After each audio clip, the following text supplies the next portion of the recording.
ഇടുക്കി താരതമ്യമില്ലാത്ത കായിക കരുത്തിന്റെ ജില്ലയെന്ന് Dean Kuriakose MP. Idukki athletic അസോസിയേഷന്റെ ആഭിമുഖ്യത്തിൽ നെടുങ്കണ്ടം സിന്തറ്റിക് ട്രാക്കിൽ 2 ദിവസമായി നടന്നുവന്ന ജൂനിയർ അത്ലറ്റിക്സ് ചാമ്പ്യൻഷിപ്പിന്റെ സമാപന സമ്മേളനം ഉദ്ഘാടനം ചെയ്ത് സംസാരിക്കുകയായിരുന്നു അദ്ദേഹം. കായിക മേഖലയിൽ മുന്നിട്ട് നിന്നിരുന്ന നമ്മുടെ ജില്ല അടിസ്ഥാന സൗകര്യങ്ങളുടെ അഭാവത്തിൽ മറ്റു ജില്ലകളെക്കാൾ ഇപ്പോൾ പിന്നിൽ പോയിരിക്കുകയാണ്. ജില്ലയിൽ കായിക അധ്യാപകരുടെ കുറവ് ഈ മേഖലയിൽ പിന്നോട്ടു പോകാൻ കാരണമായി. ഇടുക്കി താരതമ്യമില്ലാത്ത കായിക കരുത്തിന്റെ ജില്ലയാണെന്നും സമാപന സമ്മേളനം ഉദ്ഘാടനം ചെയ്തുകൊണ്ട് ഡീൻ കുര്യാക്കോസ് MP പറഞ്ഞു. കായിക ശേഷിക്കൊത്ത പെർഫോമൻസ് കാഴ്ചവെക്കുന്ന തരത്തിലേക്ക് നമ്മുടെ അടിസ്ഥാന സൗകര്യങ്ങൾ വികസിച്ചാൽ എന്തായിരിക്കും സ്ഥിതി എന്നുള്ളതിന്റെ ഒരു ഉദാഹരണമാണ് ഈ നെടുങ്കണ്ടം സ്റ്റേഡിയം. ഈ സിന്തറ്റിക് ട്രാക്കും സ്റ്റേഡിയവും ഇവിടെ യാഥാർത്ഥ്യമാവുക വഴിയായി നമുക്ക് മറ്റ് പ്രദേശങ്ങളെ അപേക്ഷിച്ച് നോക്കുമ്പോൾ നല്ല നിലയിൽ അതിനോടൊപ്പം അതിനേക്കാൾ മികച്ച നിലവാരത്തിൽ നമുക്കിവിടെ മത്സരിക്കാൻ കഴിയും. തീർച്ചയായും ഈ പ്രത്യേകമായ സൗകര്യം നമുക്ക് വളരെ അനുഗ്രഹമാണ്. അപ്പോൾ ആ തരത്തിൽ ജില്ലാ അത്ലറ്റിക് ചാമ്പ്യൻഷിപ്പ് ഇവിടെ നടക്കുമ്പോൾ ഭാവിയെ സംബന്ധിച്ചിടത്തോളം കൂടുതൽ പ്രതീക്ഷ വച്ചു പുലർത്തിക്കൊണ്ടാണ് അതിന്റെ പരിസമാപ്തിയിലേക്ക് നമ്മൾ എത്തുന്നത്.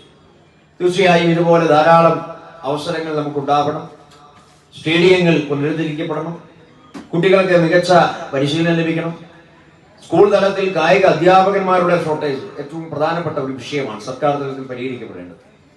മുമ്പ് ഒരു കാലഘട്ടത്തിൽ സംസ്ഥാന സ്കൂൾ കായിക മേളയ്ക്കൊക്കെ ഏറ്റവും മികച്ച നേട്ടങ്ങൾ കരസ്ഥമാക്കിയിരുന്നത് ഇടുക്കിയിലെ കുട്ടികളാണ്, നമ്മുടെ സ്കൂളുകളാണ്. പരിമിതമായ സാഹചര്യങ്ങളായിരുന്നു അന്ന് കേരളം മുഴുവനുമുള്ളത്. അപ്പൊ എല്ലായിടത്തും സൗകര്യങ്ങൾ കുറവുണ്ടായിരുന്ന സമയത്ത് നമ്മുടെ കുട്ടികൾക്ക് മികച്ച തരത്തിൽ നേട്ടങ്ങൾ കരസ്ഥമാക്കാൻ കഴിയുമായിരുന്നു. പക്ഷേ മറ്റ് മേഖലകളിൽ സൗകര്യങ്ങൾ കൂടിയപ്പോൾ ഇവിടെ സൗകര്യം കുറഞ്ഞതിന്റെ പേരിൽ നമ്മുടെ കുട്ടികൾ പുറകോട്ട് പോകുന്ന ഒരു സ്ഥിതി ഉണ്ടായി. അപ്പൊ ആ ഒരു അവസ്ഥയിൽ നിന്ന് നമുക്ക് വ്യത്യാസമുണ്ടാകും.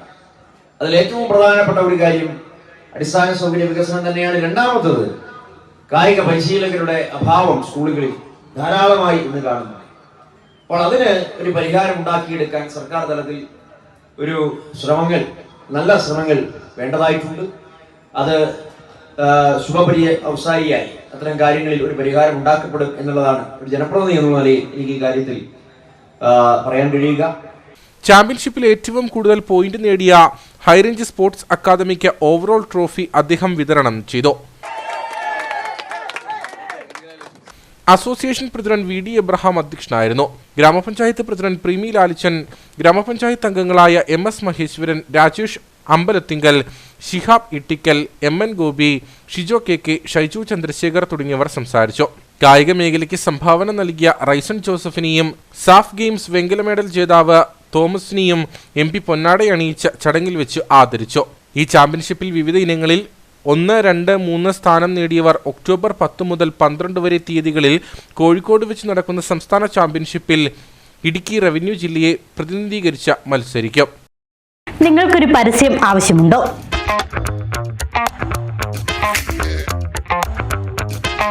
ഞങ്ങൾ സഹായിക്കാം.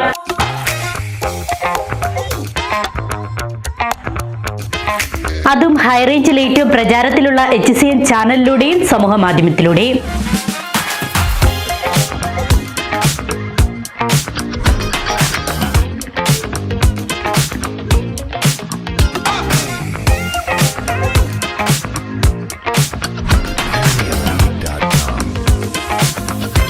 പരസ്യം ഏതുമാകട്ടെ, കുറഞ്ഞ ചെലവിൽ കൂടുതൽ ആളുകളിലെത്തിക്കാൻ ഞങ്ങളെ വിളിക്കേണ്ട നമ്പർ 8330804447 അല്ലെങ്കിൽ 8330044821.